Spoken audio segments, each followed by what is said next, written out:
Okay, kasi ma-upload ni sa kwan YouTube channel. Ano po di ka, sir? Ha? Video pa di ka, sir? Tag 16,000 ra gud ang views. Wow! 16,000? Honor X8C, guys. So, ayaw lang dyan siya ipa-hard reset or factory reset, sir, ha? Ako. Yung mga loads, bagong bili. Honor X8C. Via Bilis Finance. Ba, installment. 6 months. Yun guys, nabuksan na. Magwapo siya, Wood.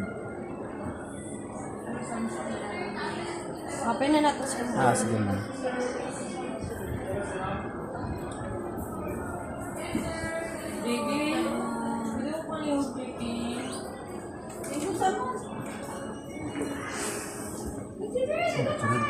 Ah, sure.